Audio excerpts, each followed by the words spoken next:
spend years studying and improving grades only to graduate without a relevant job, send hundreds of resumes and get no response, or earn little, or find your skills useless.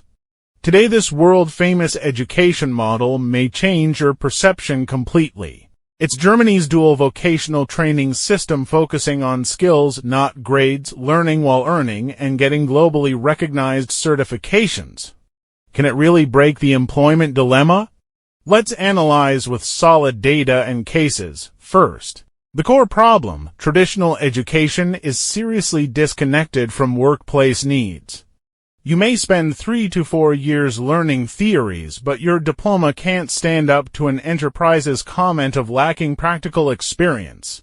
The key to Germany's dual system is integrating learning and work. Students have two identities: apprentices in enterprises from Monday to Thursday, and students in vocational schools from Friday to Sunday. Data shows that dual system students spend 60% of their weekly time on on-the-job training in enterprises and 40% on theoretical learning at school. No simulated operations, but real work. For example, electrical engineering students participate in production line debugging at Siemens factories, and new energy vehicle students learn battery research and development directly at BMW workshops. Every step involves in-demand workplace skills. Nursing students complete clinical practice in hospitals, from basic care to medical record keeping, and can independently handle common work scenarios upon graduation.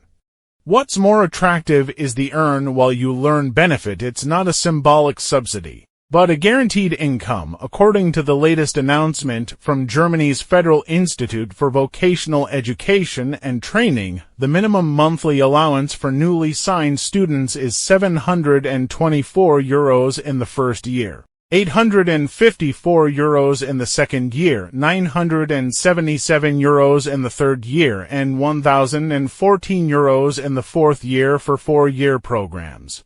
This is just the minimum standard. Last year, the average monthly income of students across all industries reached €1,133. Over 3 years, the total income is about €34,000, equivalent to 270,000 RMB. This income can fully cover basic expenses in Germany such as rent, catering, and insurance without relying on family support. Most importantly, graduates receive a gold standard, a professional qualification certificate issued by Germany's Chamber of Industry and Commerce IHK or Chamber of Crafts HWK. Obtaining this certificate is not easy. Students must complete at least 2,500 hours of practical training and 2,390 hours of theoretical learning, as well as pass theoretical exams, practical assessments, and comprehensive project defenses. With this certificate, you can work directly in EU countries and many multinational enterprises around the world. For example, IHK-certified electrical engineers usually earn €200 to €300 more than graduates of ordinary universities of applied sciences.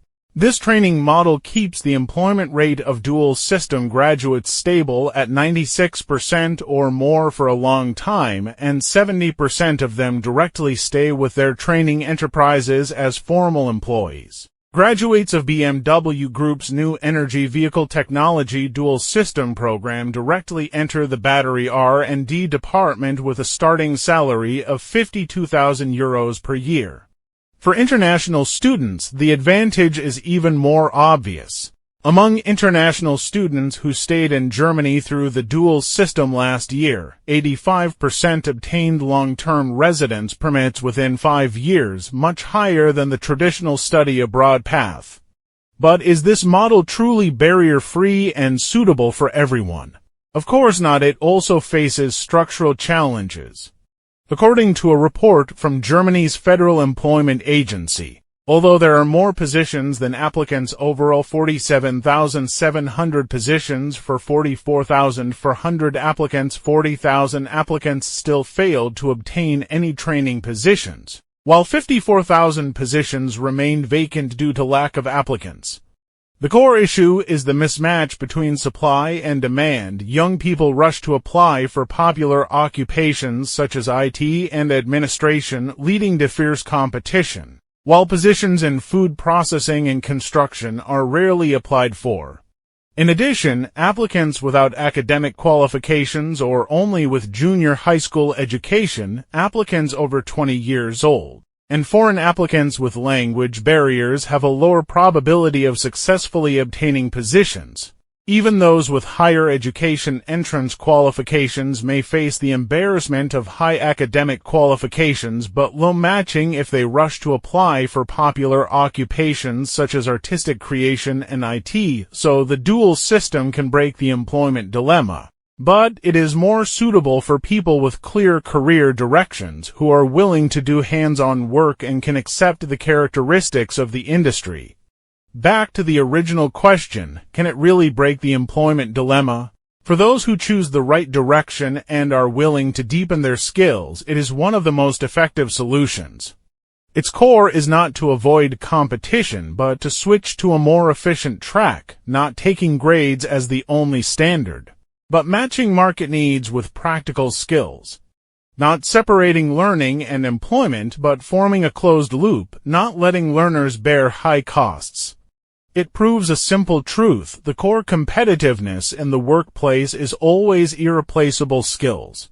If you are a young person struggling with career direction, a parent hoping your child avoids intense competition, or a professional wanting to improve skills for re-employment, you may refer to its core logic: skills first, practice first, and supply-demand matching. Finally, I want to ask everyone, in your industry, do you value academic qualifications or skills more? If there was such an opportunity to learn while earning and get certified, would you try it? Welcome to leave your thoughts in the comments section. Next time we will dig deep into the application guide for the dual system.